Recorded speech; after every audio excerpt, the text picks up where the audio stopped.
सूबे के मुख्यमंत्री या मैं कहूं सूबे के ऊर्जावान मुख्यमंत्री इस वक्त हमारे साथ हैं और ये शब्द मैंने इसलिए कहा है कि रात के तकरीबन 3:30 बज रहे हैं और आप हमें इंटरव्यू दे रहे हैं। बहुत बहुत धन्यवाद आपका। ये ऊर्जा मैं जानना चाहूंगा, ये उस दबाव की वजह से आ रही है जो आपको अपनी पार्टी को इन चुनावों में अकेले अपने कंधे पे लेके जाना पड़ रहा है अपनी जिम्मेदारी पर? ऊर्जा दबाव में से कैसे आएगी? ऊर्जा तो मुझे लोगों से मिलने के बाद आती है। लोग ही मेरी ऊर्जा है, लोग ही मेरी टॉनिक है। और इसलिए मैं जब लोगों में जाता हूँ, कितना भी समय हो, थकता नहीं है। अमित शाह अभी मुंबई आए थे, अगर आपको याद हो तो उन्होंने कहा था कि मैंने शिवसेना को नहीं तोड़ा है। मैंने शिवसेना को नहीं तोड़ा है, उद्धव ठाकरे ने अगर एकनाथ शिंदे को दरकिनार नहीं किया होता अपने बेटे के ऊपर तो शायद शिवसेना नहीं टूटती। आप इन शब्दों से बिल्कुल आप इत्तेफाक रखते हैं?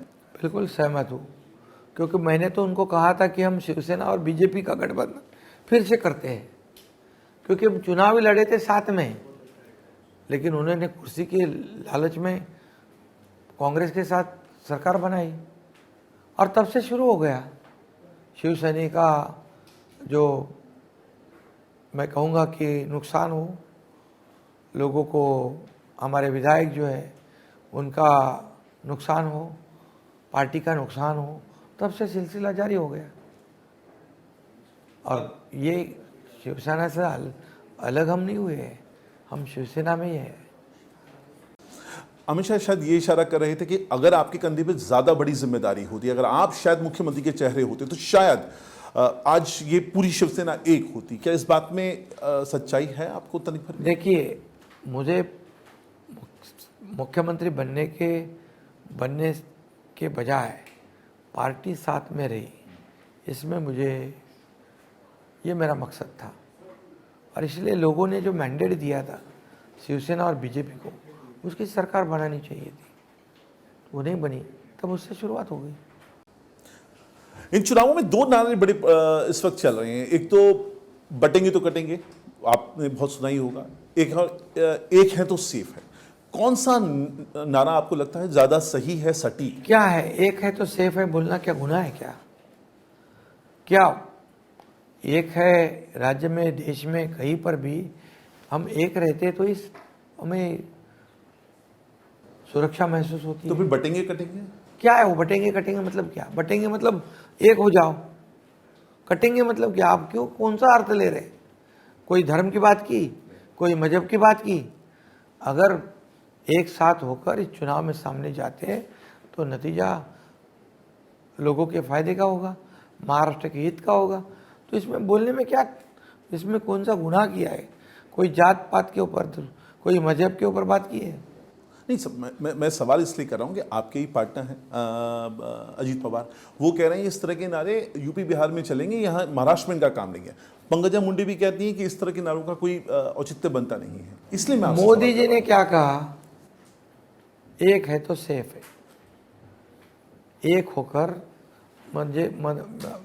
इसका मतलब है जैसे ब्रिटिश डिवाइड एंड रूल करते, कांग्रेस ने वही नीति अपनाई है, तोड़ो फोड़ो और राज करो। तो एक होकर हम चुनाव को सामने जाए, तब हमारा राज्य सुरक्षित रहेगा, देश सुरक्षित रहेगा। इसमें क्या गुनाह है? क्योंकि कहने वाले इसलिए कहते हैं क्योंकि ऐसा हो, कहने वाले उसका अर्थ अलग अलग निकालते हैं। विपक्ष वाले तो अभी उनको कई लोगों ने तो अभी वो उलेमा और उन्होंने ने तो खुलकर बोला है। इसलिए मैं आपसे सवाल इसी को पकड़ता हूँ, चूंकि आपने उलेमाओं का जिक्र किया।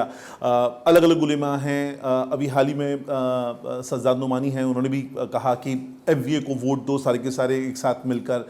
उन्होंने तो पूरी लिस्ट पर दी, पूरी की पूरी 269 कैंडिडेट्स की। 17 मांगे आई थी संभाजी नगर से, एक उलेमा ने उन्होंने कहा था अपनी तरफ से। आपको लगता है ये इम्पैक्टफुल होता है? एक मुस्लिम कम्युनिटी है, उसके वोट जो होते हैं उनको मैनिपुलेट किया जाता है इस तरह की डिमांड करके? मैं इतना ही कहूँगा, कोई भी मांग हिंदू की हो या मुसलमान की, वो राज्य और देश के हित की होनी चाहिए। पार्टी के हित और चुनाव तो आते जाते हैं, सत्ता तो आती जाती है, लेकिन देश की सुरक्षा ये बहुत मायने रखता सो उन 17 मांगों में एक मांग ये भी थी कि आरएसएस को बैन कर देना चाहिए। उसमें ये भी था जो विवादास्पद लोग हैं जो जेल में हैं उनको उनकी रिहाई करवाएं तुरंत की तुरंत, तो हम एमवीए है। जो उन्होंने बम स्फोट किया उनको रिहाई करे। आरएसएस तो एक राष्ट्रभक्ति है, देशभक्त पार्टी है। जब भी कहाँ आपत्ति आती है, कभी आपदा आती है, कोविड में कौन काम किया है? क्या उन्होंने लोगों की जान नहीं बचाई?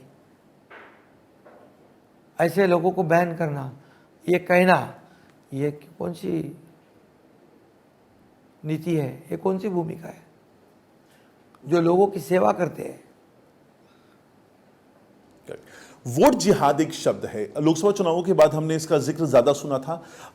लगातार इसको लेकर मांग हो रही थी कि जानबूझकर एक पार्टी या कुछ पार्टी के समूह को लेकर एक वोट जिहाद करवाया जा रहा है। अभी ईडी ने भी उस पर कार्रवाई करी है, आपको आपके जानकारी में होगा।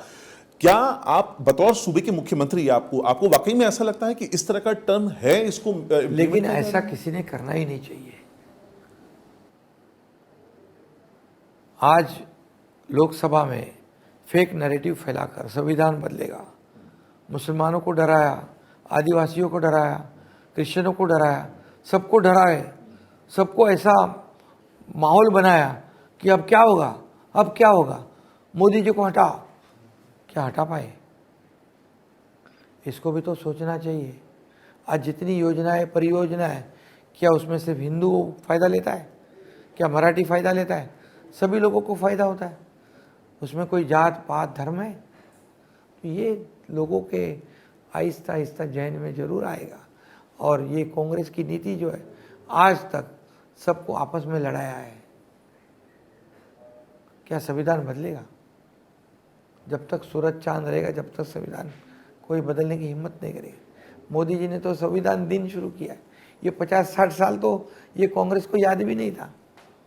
ये बाबा साहेब के संविधान की बात कर रहे हैं और राहुल गांधी जाके विदेश में कहते हैं कि आरक्षण रद्द करेंगे।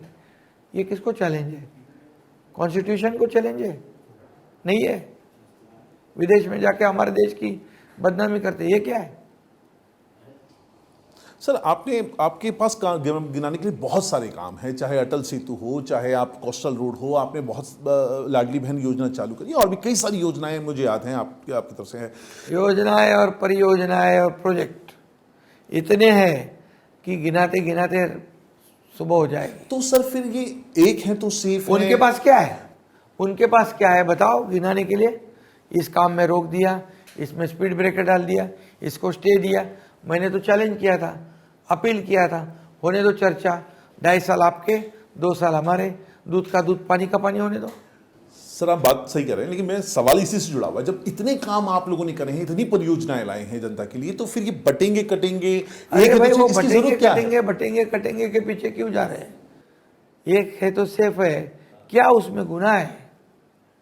क्या एक होकर वोट करो इसमें बोलना गुनाह है? आपके विकास काम बहुत ज्यादा है, इसलिए मैंने आपसे पूछा है। विकास काम तो है, लोग को मालूम है, लोगों को पता है, लोगों ने तय कर लिया है, तो लोग एक होकर वोट करेंगे ना, ये अपील को सुनेंगे। 150 सीटें ऐसी हैं इन विधानसभा चुनावों में जहां पर एक भी मुस्लिम कैंडिडेट नहीं है। 50 सीटें ऐसी हैं जहां पर सिर्फ एक मुस्लिम कैंडिडेट है। मैं क्रॉस पार्टी एक पार्टी की बात नहीं कर रहा हूं। क्या मुस्लिम मतदाता सिर्फ उसको एक इस्तेमाल किया जा रहा है या किया जाता रहा है, आपको लगता है? कौन कर रहा है? कांग्रेस ने इतने सालों में किया, मुस्लिम समाज का सिर्फ इस्तेमाल किया है। जब उनको जरूरत पड़ती है तब खड़े नहीं होते, हाथ ऊपर कर लेते। गरीब गरीब रहना चाहिए, गरीबी हटाओ बोलते गए, गरीबी तो हटी नहीं, गरीब हट गया। मोदी जी ने कितने 35 करोड़ लोगों को गरीबी से ऊपर उठाया है। उसमें कौन है? सिर्फ हिंदू है क्या? मुसलमान नहीं है? कांग्रेस ने सिर्फ और सिर्फ अपने निजी स्वार्थ के लिए उनका इस्तेमाल किया है और गरीब को गरीब ही रखा है। ये समझ में आएगा सबके। मराठा आरक्षण मुद्दा लोकसभा के दौरान बहुत चर्चा में आया था। उससे पहले बकायदा एक आंदोलन हुआ। पहला तो उसका असर अब आपको विदर्भ और मराठवाड़ा में कितना देखने के लिए मिल रहा है, और आपकी अपनी जो राय है मराठा आरक्षण को लेकर, वो मैं जानना चाहता हूँ। मैं देखिए, हमारी सरकार ने स्पष्ट भूमिका ली थी, कल भी भूमिका वही थी, आज भी आगे भी रहेगी। मराठा समाज को आरक्षण और उसको न्याय देना चाहिए, लेकिन ओबीसी समाज या अन्य समाज का कम करके नहीं, उनका नुकसान करके नहीं।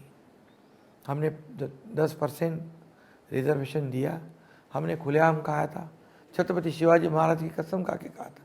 स्पेशल असेंबली बुलाई, विशेष अधिवेशन बुलाया, 10% आरक्षण दिया, कुनबी सर्टिफिकेट नहीं मिलते थे, जस्टिस शिंदे कमेटी गठित की, ओबीसी को जो जितने फायदे होते वो मराठा समाज को दिए।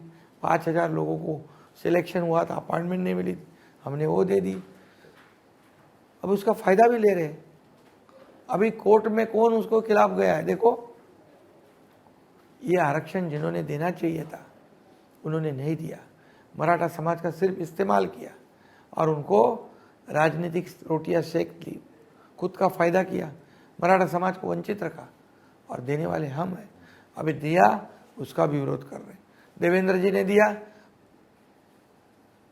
जब वो मुख्यमंत्री थे मैं उनके साथ में रहा, हाई कोर्ट में तो प्रोटेक्ट किया, सुप्रीम कोर्ट में सरकार बदल गई, सुप्रीम कोर्ट में वो गवा दिया। तो इसको जिम्मेदार कौन है? हमारी भूमिका स्पष्ट है। मराठा समाज एक सोशली एजुकेशनल बैकवर्डनेस है, उसे न्याय मिलना चाहिए, लेकिन कानून के दायरे में बैठा कर।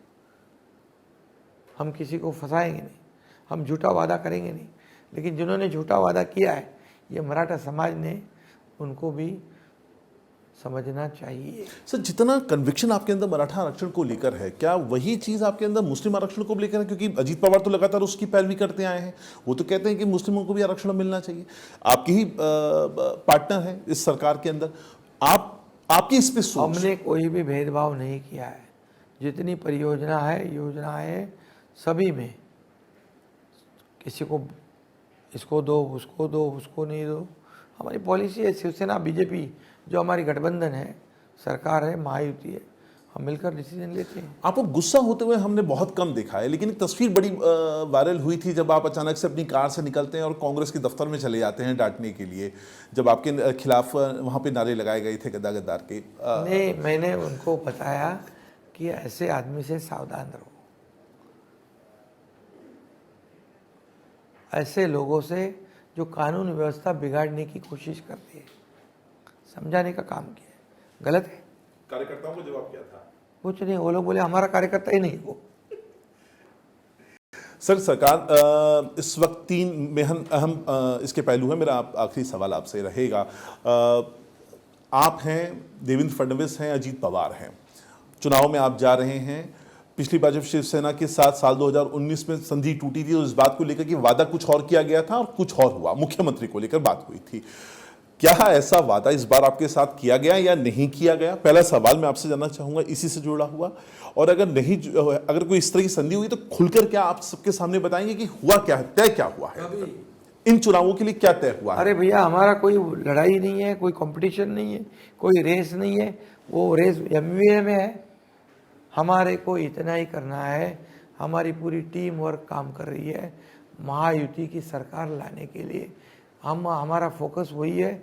हम राज्य को क्या देंगे, महाराष्ट्र को क्या देंगे, मुझे क्या मिला इससे मैं महाराष्ट्र को क्या दूंगा, हमारी सरकार क्या देंगी, इसमें हमारा पहला मकसद है महायुति सरकार लाना, और हम लाएंगे।